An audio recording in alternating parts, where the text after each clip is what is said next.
Hello प्यारे बच्चों, कैसे हैं आप।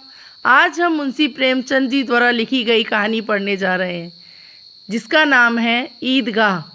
20 रोज़ों के बाद ईद आई है। गांव में कितनी हलचल है। ईदगाह जाने की तैयारियां हो रही हैं। क्या कह रहे हैं, रमज़ान के पूरे 30 दिनों के बाद ईद आती है। पूरे गांव में हलचल मची हुई है। सब लोग ईदगाह जाने की तैयारी कर रहे हैं। किसी के कुर्ते में बटन नहीं है, पड़ोस के घर में सुई तागा लेने दौड़ा जा रहा है। किसी के जूते कड़े हो गए हैं, उनमें तेल डालने के लिए तेली के घर भागा जा रहा है। आगे क्या बता रहा है वो, किसी के जूते कड़े हो गए हो तो तेली के घर जा रहा है ताकि जूतों में तेल डाले और पहनने लायक हो सकें। किसी के कुर्ते में बटन ही नहीं है तो वह पड़ोसी के घर जा रहा है ताकि सुई धागा लाकर उसे टकवा सके। जल्दी जल्दी बैलों को सानी पानी दे दें, जल्दी जल्दी बहनों को पानी और चारा दे दें, क्योंकि ईदगाह से लौटते लौटते दोपहर हो जाएगी। लड़के सबसे ज़्यादा प्रसन्न हैं। किसी ने एक रोज़ा रखा है, वह भी दोपहर तक, किसी ने वह भी नहीं। बच्चे बहुत प्रसन्न हैं, खास तौर पर लड़के। किसी ने एक रोज़ा रखा है, वो भी दोपहर तक, पूरा रोज़ा वो भी नहीं रखा, और किसी ने तो वो भी नहीं रखा।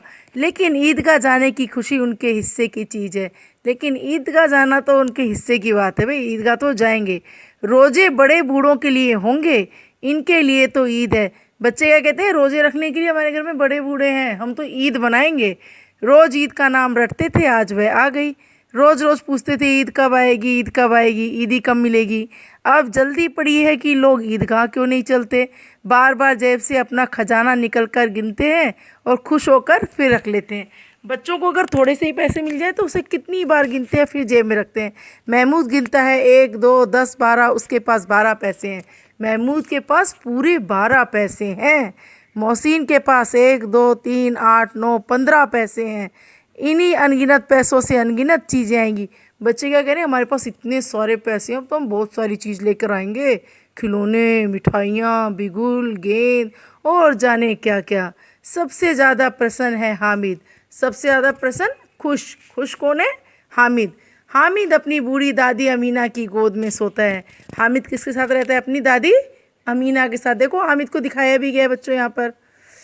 हामिद के पैर में जूते नहीं हैं। हामिद एक पुरानी दुरानी टोपी है जिस पर कोटा काला पड़ गया है। हामिद के सिर पर कैसी टोपी है? पुरानी सी टोपी है जिसका जो गोटा था वो भी अब मैला हो गया है। गांव से मेला चला और बच्चों के साथ हामिद भी जा रहा था। गांव से मेला जा रहा था और हामिद भी उन बच्चों के साथ जा रहा था। कभी सबसे दौड़कर आगे निकल जाते, फिर किसी पेड़ के नीचे खड़े होकर साथ वालों का इंतजार करते। हामिद को क्योंकि बहुत जल्दी हो रही थी, भाग कर सबसे आगे जाता, फिर देखता सब पीछे रह गए तो फिर रुक जाता। वह लोग इतनी धीरे धीरे क्यों चल रहे हैं? हामिद के पैरों में तो जैसे पर लग गए हैं। शहर आ गया, बड़ी बड़ी इमारतें आने लगी। यह अदालत है, यह कॉलेज है, यह क्लब घर है। इतने बड़े कॉलेज में कितने लड़के पढ़ते होंगे। अब हामिद आगे अपने मन में सोचने लगा, इतना बड़ा कॉलेज, इसमें कितने लोग पढ़ते होंगे। सब लड़के नहीं हैं जी, बड़े बड़े आदमी हैं। सच, उनकी बड़ी बड़ी मूछें हैं, इतने बड़े हो गए हैं, अभी तक पढ़ने जाते हैं। ना जाने कब तक पढ़ेंगे और क्या करेंगे इतना पढ़कर। हामिद कह रहे, अरे इतने बड़े बड़े लड़के हो गए, ये वास्तव में ये लड़के नहीं है, ये तो पूरे आदमी हैं। इनकी मूछें हैं, इतने बड़े हो गए और ये अभी तक पढ़ रहे हैं। भगवान जाने कितना पढ़ेंगे और क्या क्या पढ़ेंगे। हामिद उनको देखकर ही हैरान हो गया। हामिद के मदरसे में 2-3 बड़े लड़के हैं। हामिद सोच रहे कि मेरे मदरसे में भी तो 2-3 बड़े लड़के हैं, बिल्कुल 3 कौड़ी के, किसी काम के नहीं, 3 कौड़ी के, बिल्कुल बेकार, रोज़ मार खाते हैं, काम से जी चुराने वाले। इस जगह भी उसी तरह के लोग होंगे और क्या। हामिद कह रहे ज़रूर यहाँ पर भी जो लड़के हैं ना वैसे ही होंगे। सासा ईदगाह नज़र आया। नमाज ख़त्म हो गई, लोग आपस में गले मिल रहे हैं। तब मिठाई और खिलौनों की दुकान पर धावा होता है। धावा खोलना मतलब टूट पड़ना। सहसा अचानक, क्योंकि अपने सपनों में इतना खोया था, अचानक उसने कहा ईदगाह आ गया। नमाज भी ख़त्म हो चुकी थी, लोग गले मिल रहे थे। इसके बाद सब लोग मिठाई और खिलौनों की दुकान की तरफ दौड़ गए। ग्रामीणों का यह दल, ग्रामीणों ग्रामवासी, गांव के लोग का यह दल इस विषय में बालकों से कम उत्साही नहीं है। गांव के जो लोग थे वो भी बच्चों से कम नहीं थे इस बारे में। यह देखो हिंडोला है, हिंडोला झूला, 1 पैसा देकर चढ़ जाओ, कभी आसमान पर जाते मालूम होंगे, कभी ज़मीन पर गिरते हुए। इतना बड़ा झूला है, लगता है एक बार में आसमान छू लेंगे, अगले ही पल लगेगा जैसे ज़मीन पे गिर जाएंगे। ये चरखी है, लकड़ी के हाथी, घोड़े, ऊंट छड़ों से लटके हुए हैं। 1 पैसा देकर बैठ जाओ और 25 चक्करों का मजा लो। 1 पैसे में कितनी बार घुमाता था? पूरे 25 बार। महमूद और मोहसिन और नूरे और सम्मी इन घोड़ों और ऊँटों पर बैठते हैं। चारों दोस्त इस पर बैठे, लेकिन हामिद इस पर नहीं बैठा। हामिद दूर खड़ा है, 3 ही पैसे हैं तो उसके पास हैं। हामिद के पास कितने पैसे बच्चों? केवल 3 पैसे। अपने कोष का 1/3 जरा सा चक्कर खाने के लिए नहीं दे सकता। वह सिर्फ झूला झूलने के लिए तो अपना पूरा खजाना खर्च नहीं कर सकता। सब चरखियों से उतरते हैं, अब खिलौने लेंगे। इधर दुकानों की कतार लगी हुई है, कतार लाइन। तरह तरह के खिलौने हैं, सिपाही और गुजरिया, राजा और वकील, भिस्ती और धोबिन और साधु। तरह तरह के खिलौने हैं, हर तरह का। साधु भी है, सिपाही भी है, राजा भी है, भिस्ती और धोबिन भी है। कितने सुंदर खिलौने हैं, वास्तव में बहुत प्यारे खिलौने हैं। अब बोलना ही चाहते हैं, ऐसा लगता है ऐसे भी बोल उठेंगे, बिल्कुल सचमुच के खिलौने।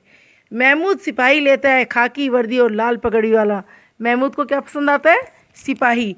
कंधे पर बंदूक रखे हुए, मालूम होता है अभी कवायद किए चला जा रहा है। मोहसिन को भिस्ती पसंद आया, कमर झुकी, ऊपर मस्क रखे हुए, मस्क का मुंह एक हाथ से पकड़े हुए, बस मस्क से पानी उड़ेलना ही चाहता है। मोहसिन ने क्या ली बच्चों? भिस्ती। नूरी ने वकील से प्रेम है, कैसी विद्वता है उसके मुख पर। मुंह देख कर ही लग रहा है कितना विद्वान है, कितना इंटेलिजेंट है। काला चोंगा, नीचे सफ़ेद अचकन, अचकन के सामने की जेब में घड़ी, सुनहरी जंजीर, एक हाथ में कानून का पौधा लिए हुए मालूम होता है। सब कुछ इतना परफेक्शन के साथ है, ऐसा लगता है जैसे इसने वास्तव में सब कुछ ऐसा लग रहा है जैसे कि कानून रूपी एक पौधा ही अपने हाथ में उठा रखा है। जो वकील साहब हैं कानून की रक्षा करने वाले हैं, ऐसा लगता है जो अभी किसी अदालत से जिरह या बहस करे चले आ रहे हैं। सब 2-2 पैसे के खिलौने हैं। हामिद के पास कुल 3 पैसे हैं। इतने महंगे खिलौने वह कैसे ले? सब पैसे कितने रुपए पैसे के थे बेटा? 2-2 पैसे के एक खिलौना था, लेकिन हामिद के पास तो बेचारे के पास 3 पैसे ही थे। तो अब वो सोच में पड़ गया कि मैं कौन सा खिलौना लूँ। फिर उसने अपने आप मन को समझा लिया, खिलौना कहीं हाथ से छूट पड़े तो चूर चूर हो जाए, जरा पानी पड़े तो सारा रंग धुल जाए। ऐसा खिलौना लेकर वह क्या करेगा? फिर उसने अपने आप को क्या समझाया, ऐसा खिलौना नहीं चाहिए जो ज़मीन पर गिरे और टूट जाए, पानी पड़े तो रंग धुल जाए। लेकिन ललचाई हुई आंखों से खिलौनों को देख रहा था और चाहता था जरा देर के लिए उन्हें हाथ में ले सकता, लेकिन उसको मन तो उसका भी हो रहा था कि वह उन खिलौनों को काश हाथ में ले सकता। मिठाइयों के बाद कुछ दुकानें लोहे की चीज़ों की हैं, कुछ गिल्ट और कुछ नकली गहनों की। मिठाइयों की दुकानों के बाद कुछ जो दुकानें वो किसकी हैं? लोहे के सामान की, कुछ गिल्ट के और कुछ नकली जेवरों की। लड़कों के लिए यहाँ कोई आकर्षण नहीं था। लड़कों को यहाँ कोई भी चीज़ ऐसी नहीं थी जो अपनी तरफ आकर्षित करती।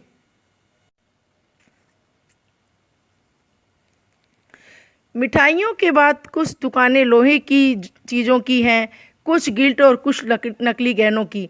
लड़कों के लिए यहाँ कोई आकर्षण नहीं था। क्या कह रहे हैं? मिठाइयों की दुकानों के बाद लोहे, गिल्ट और नकली जेवरों की दुकान थी, लेकिन लड़कों को ऐसी कोई चीज़ नहीं थी इनमें से जो अपनी तरफ आकर्षित करती, क्योंकि लड़कों को इनमें से कुछ लेना ही नहीं होता है। वे सब आगे बढ़ जाते हैं। हामिद लोहे की दुकान पर रुकता है। कई चिमटे रखे हुए थे। उसे ख्याल आया दादी के पास चिमटा नहीं है। चिमटा देखते ही उसे अचानक क्या याद आया? दादी के पास तो चिमटा नहीं है। जब वो रोटियां सेकती है तो फिर क्या होता है? आओ आगे पढ़ते हैं। तवे से रोटियां उतारती हैं तो हाथ जल जाता है। अगर वह चिमटा लेकर दादी को दे दे तो वह कितनी प्रसन्न होगी। प्रसन्न, खुश। कह रहा है जब वो तवे से रोटियां उतारती हैं तो उनके हाथ अक्सर जल जाते हैं। अगर वह उनको चिमटा देगा तो दादी बहुत खुश हो जाएंगी। फिर उनकी उंगलियां कभी ना जलेंगी और उनकी उंगली भी नहीं जलेंगी। घर में एक काम की चीज़ हो जाएगी। खिलौने से क्या फ़ायदा? घर में एक काम की चीज़ हो जाएगी। वास्तव में बच्चों देखो, हामिद भी आपकी तरह बहुत समझदार बच्चा है। उसे अपने खिलौने से ज़्यादा अपनी दादी की चिंता हो गई जैसे ही उसने चिमटा देखा। हामिद के साथी आगे बढ़ गए। सबील पर सबके सब शरबत पी रहे हैं। सबील जो धर्मार्थ पानी पीने की जगह होती है, वहाँ पे शरबत बट रहा था, वो पी रहे थे। देखो सब कितने लालची हैं, इतनी मिठाइयाँ ली, मुझे किसी ने एक भी ना दी। आगे सोच रहा है देखो कितने लालची बच्चे हैं ये, खुद तो मिठाइयाँ खा रहे हैं, मुझे किसी ने ना पूछा। उस पर कहते हैं मेरे साथ खेलो, मेरा यह काम करो। कहते हैं मुझे ही बुलाते हैं खेलने और काम के लिए भी। अब अगर किसी ने कोई काम करने को कहा तो पूछूंगा खाए मिठाइयाँ। अब बोला है तो अब बताऊंगा इनको। मैं मिठाई खाओ, आप मुंह सड़ेगा, फोड़े फुंसियाँ निकलेंगी, आपकी जबान चटोरी हो जाएगी। कह रहा मैं तो इसलिए मिठाई नहीं खा रहा हूँ, फोड़े फुंसियाँ निकलेंगी, जबान चटोरी हो जाएगी। बच्चा है, अपने आप को बार बार समझा रहा है। सब के सब हंसेंगे कि हामिद ने चिमटा लिया है। सब हंसने लगेंगे, अरे हामिद ने तो चिमटा लिया, हंसे। मेरी बला से उसने दुकानदार से पूछा, यह चिमटा कितने का है? दुकानदार ने उसकी ओर देखा, कोई आदमी साथ ना देखकर कहा, यह तुम्हारे काम की चीज़ नहीं है जी। बच्चे उसने पूछा, ये जो चिमटा है भैया, ये कितने रुपए का है? लेकिन दुकानदार ने देखा इसका तो कोई है ही नहीं बड़ा, तो उसने कहा, बेटा ये आपके काम की चीज़ नहीं है, ये चिमटा है। लेकिन हामिद ने फिर आगे पूछा, बिकाऊ है कि नहीं? बिकाऊ क्यों नहीं है और यहाँ क्यों लाद लाए हैं? दुकानदार ने कहा, क्यों नहीं बेचेंगे भाई, बेचेंगे नहीं तो ऐसे ही बस्ती का सामान उठा कर लाए हैं बोझ। तो बताते क्यों नहीं कि पैसे का है? तो बता क्यों नहीं रहे कितने पैसे का है? 6 पैसे लगेंगे। दुकानदार ने बोला 6 पैसे का। हामिद का दिल बैठ गया। हामिद ने सोचा, मेरे पास तो केवल 3 पैसे हैं, अब तो ये दादी के लिए चिमटा नहीं ले पाऊंगा। ठीक ठीक बताओ। फिर भी उसने हिम्मत करके पूछा, सही सही लगा लो भैया। ठीक ठीक 5 पैसे लगेंगे, लेना हो तो लो, नहीं तो चलते बनो। उसने भी कह दिया 5 पैसे हैं और लेने हैं तो ले लो, नहीं तो यहाँ से जाओ। हामिद ने कलेजा मजबूत करके कहा, 3 पैसे लोगे? हामिद ने बोलने को तो बोल दिया 3 पैसे लोगे, लेकिन फिर उसे थोड़ा डर भी लगा, ऐसा ना हो दुकान वाला उसको कुछ सुना दे। यह कहता हुआ आगे बढ़ गया और दुकानदार की घुड़कियाँ ना सुने। लेकिन दुकानदार ने घुड़कियाँ नहीं दी, बुलाकर चिमटा दे दिया। लेकिन उसने उसे कुछ भला बुरा नहीं कहा, बुलाया और चिमटा दे दिया। हामिद ने उसे इस तरह कंधे पर रखा मानो बंदूक है और शान से अकड़ता हुआ संगियों के पास आया। जरा सुने सब के सब क्या आलोचनाएं करते हैं। और सोचने लगा कि चलो अब सुनते हैं बाकी जो दोस्त हैं उसके बारे में क्या कहते हैं। चिमटे को देखकर मोहसिन ने हंसकर कहा, यह चिमटा क्यों लाए पगले, इससे क्या करेगा? मोहसिन ने हंसकर बोला, ये चिमटा क्यों लाए पागल, इससे क्या करेगा, कोई खिलौना है? हामिद ने चिमटे को ज़मीन पर पटक कर कहा, जरा अपना भिस्ती ज़मीन पर गिरा दो, सारी पसलियाँ चूर चूर हो जाए बच्चों की। महमूद बोला, तो यह चिमटा कोई खिलौना है? हामिद, खिलौना क्यों नहीं है, अभी कंधे पर रखा बंदूक हो गई, हाथ में लिया फ़कीरों का चिमटा हो गया। चाहूँ तो इससे मजीरे का काम ले सकता हूँ। एक चिमटा जमा दूँ तो तुम लोगों के सारे खिलौनों की जान निकल जाए। तुम्हारे खिलौने कितना ही जोर लगाए, मेरे चिमटे का बाल भी बाका नहीं कर सकते। मेरा बहादुर शेर है चिमटा। उसने अपने चिमटे की इतनी तारीफ कर दी कि सब बच्चे उसका मुंह देखते रह गए। सम्मी ने खंजरी निकाली, प्रभावित होकर बोला, मेरी खंजरी से बदलोगे, 2 आने की है। सम्मी ने कहा, मेरी खंजरी ना पूरे 2 आने की, इससे बदल लो। हामिद ने खंजरी की उपेक्षा से कहा, हाँ, उसने अनदेखा कर दिया, उसको उपेक्षा करना अनदेखा करना। मेरा चिमटा चाहे तो तुम्हारी खंजरी का पेट फाड़ डाले। और बड़े अकड़ में बोला, मेरा चिमटा चाहेगा ना खंजरी का पेट फाड़ देगा, है क्या इसमें? बस एक चमड़े की झिल्ली लगा दी, डब डब बोलने लगी। जरा सा पानी लग जाए तो ख़त्म हो जाए। मेरा बहादुर चिमटा आग में, पानी में, आंधी में, तूफान में बराबर डटा रहेगा, खड़ा रहेगा। क्या कह रहा है, मेरा जो चिमटा है ये इतना बहादुर है, इस पर आग, पानी, आंधी, तूफान किसी चीज़ का कोई असर नहीं होगा। ये तो असली चिमटा है भाई। चिमटे ने सभी को मोहित कर लिया। सब चिमटे को देखकर बड़े अचंभित हो गए। लेकिन अब पैसे किसके पास धरे हैं? फिर मेले से दूर निकल आए। 9 कब के बज गए, धूप तेज हो रही है, घर पहुंचने की जल्दी हो रही है। बाप से जिद भी करें तो चिमटा नहीं मिल सकता। हामिद है बड़ा चालाक, इसलिए बदमाश ने अपने पैसे बचा रखे थे। बाकी बच्चे क्या कह रहे हैं, अगर हम अपने पापा से जिद भी करें तब भी चिमटा नहीं मिल पाएगा। वास्तव में हामिद बहुत चालाक है, जब भी इसने अपने पैसे चिमटे के लिए बचा रखे थे। अब बालकों के 2 दल हो गए, एक और मिट्टी, दूसरी और लोहा। अगर कोई शेर आ जाए तो मियाँ भिस्ती के चक्के छूट जाएं, मियाँ सिपाही मिट्टी की बंदूक छोड़कर भाग जाएं, वकील साहब की नानी मर जाए, चोंगे में मुंह छिपाकर ज़मीन पर लेट जाएं, मगर यह चिमटा, यह बहादुर, यह रुस्तमे हिंद लपक कर शेर की गर्दन पर सवार हो जाएगा और उसकी आंखें निकाल लेगा। बच्चे क्या कह रहे हैं, बाकी जो खिलौने हैं सब डर के मारे भाग जाएंगे, लेकिन जो चिमटा है ये शेर की गर्दन पर जाकर वार करेगा, उसकी आंखें निकाल लेगा। मोहसिन ने एड़ी चोटी का जोर लगा कर कहा, अच्छा पानी तो नहीं भर सकता? मोहसिन ने कहा, बड़ा इतरार हो अपने चिमटे पर, क्या पानी भर सकता है? मेरा भिस्ती तो पानी भर लेगा। हामिद ने चिमटे को सीधा खड़ा करके कहा, भिस्ती को एक डांट बताएगा तो दौड़ा हुआ पानी लेकर द्वार पर छिड़कने लगेगा। मोहसिन परास्त हो गया।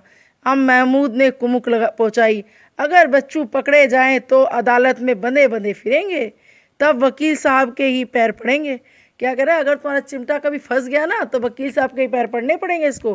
हामिद इस प्रबल तर्क का जवाब ना दे सका। उसने पूछा, हमें पकड़ने कौन आएगा? नूरे ने अकड़ का कहा, यह सिपाही बंदूक वाला।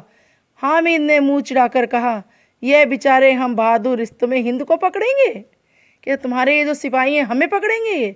अच्छा लाओ अभी ज़रा कुश्ती हो जाए, इसकी सूरत देखकर दूर से भागेंगे, पकड़ेंगे क्या बेचारे। मोहसिन को एक नई चोट सूझी, तुम्हारे चिमटे का मुंह रोज़ आग में जलेगा। उसने अब उसका मजाक उड़ाना बच्चों ने शुरू कर दिया। क्या बोला, जो तुम्हारा चिमटा है इसका मुंह तो रोज़ आग में जलेगा। उसने समझा था कि हामिद लाजवाब हो गया, लाजवाब जिसके पास कोई जवाब ना हो। लेकिन यह बात ना हुई। हामिद ने तुरंत जवाब दिया, आग में बहादुर ही कूदते हैं जनाब। आग में कूदना वह काम है जो रुस्तमे हिंद ही कर सकता है। क्या बोला, आग में कूदना कोई आसान बात नहीं है, हर किसी के बस की बात नहीं है आग में कूद जाए। केवल जो सबसे बहादुर होगा वही आग में कूद सकता है। महमूद ने एक जोर लगाया, वकील साहब कुर्सी मेज़ पर बैठेंगे, तुम्हारा चिमटा तो बावर्ची खाने में ज़मीन पर पड़ा रहेगा। फिर दूसरे बच्चे ने मजाक उड़ाया। उसने कहा, जो वकील साहब है ये तो कुर्सी मेज़ पर बैठने वाले हुए, लेकिन जो तुम्हारा चिमटा है ये तो रसोई घर में एक कोने में पड़ा रहेगा। इस तर्क ने सम्मी और नूरे को भी सजीव कर दिया। कितने ठिकाने की बात कही पट्टे ने, चिमटा बावर्ची खाने में पड़े रहने के सिवा और क्या कर सकता है। हामिद ने कोई फड़कता हुआ जवाब ना सोचा तो उसने धांधली शुरू कर दी, मेरा चिमटा बावर्ची खाने में नहीं रहेगा। वकील साहब कुर्सी पर बैठेंगे तो जाकर उन्हें ज़मीन पर पटक देगा और उनका कानून उनके पेट में डाल देगा। उसको जब कोई बात नहीं सूझी तो उसने ऐसी धांधलीगिरी शुरू कर दी। कानून का पेट में डालने वाली बात छा गई। उसकी बात ऐसी छाई कि सब हक्के बक्के रह गए। ऐसी छाई कि तीनों सूरमा ताकते रह गए। हामिद ने मैदान मार लिया, उसका चिमटा रुस्तमे हिंद है। अब इसमें मोहसिन, मोहम्मद, महमूद, नूरे, सिमी किसी को आपत्ति नहीं हो सकती और तीनों 3-3, 4-4 आने पैसे खर्च किए पर कोई काम की चीज़ नहीं ले सके। हामिद ने 3 पैसे में रंग जमा लिया। सच्ची तो है, खिलौने का क्या भरोसा, टूट फूट जाए। हामिद का चिमटा तो बना रहेगा बरसों। संधि की शर्तें तय होने लगी। महसिन ने कहा, जरा अपना चिमटा दो, हम भी देखे, तुम हमारा भिस्ती लेकर देखो। उसने क्या कहा, तुम अपना चिमटा दे दो, बदले में थोड़ी देर भिस्ती को ले लो। महमूद और नूरे ने भी अपना अपना खिलौने पेश किए। हामिद ने इन शर्तों को मानने में कोई आपत्ति नहीं थी, क्योंकि हामिद भी बच्चा था, उसकी भी इच्छा थी ना बच्चों की खिलौनों से खेले। हामिद बारी बारी से सबके हाथों में गया, चिमटा बारी बारी से सबके हाथों में गया और उनके खिलौने बारी बारी हामिद के हाथ में आए। कितने खूबसूरत खिलौने थे। हामिद खुशी से फूला नहीं समा रहा था। हामिद ने हारने वालों के आंसू पोंछे, मैं तुम्हें चिढ़ा रहा था, सच ये चिमटा भला इन खिलौनों की क्या बराबरी करेगा, मालूम होता है। अब बोले तब बोले मोहसिन, लेकिन ये खिलौनों के लिए हमें एक दुआ ना देगा। महमूद, दुआ तो हम लिए फिरते हो, उल्टे मार ना पड़े, अम्मा ज़रूर कहेगी कि मेले में मिट्टी के खिलौने मिले। अब बच्चों को चिंता भी होने लगी। हामिद ने स्वीकार करना पड़ा कि खिलौनों को देखकर उसकी माँ इतना खुश ना होगी जितना दादी चिमटे को देखकर होगी। फिर अब तो चिमटा रुस्तमे हिंद है और सभी खिलौनों का बादशाह। रास्ते में महमूद को भूख लगी। उसके बाप ने केले खाने को दिए। महमूद केवल हामिद को साजिद बनाया। उसके अन्य मित्र मुंह देखते रह गए। यह उसका चिमटे का प्रसाद था। उसने अपने चिमटे के लिए केवल अपने एक ही दोस्त को अपना सहभागी बनाया, बाकी को उसने पूछा भी नहीं। ये सब बहुत अच्छी ना, हमें भी हामिद जैसा अच्छा बच्चा बनना है। आपको ये कहानी पसंद आई? आपने हमारा चैनल लाइक, शेयर और सब्सक्राइब तो किया ना बच्चों? अरे अभी तक नहीं किया तो अभी करें। Bye bye, take care.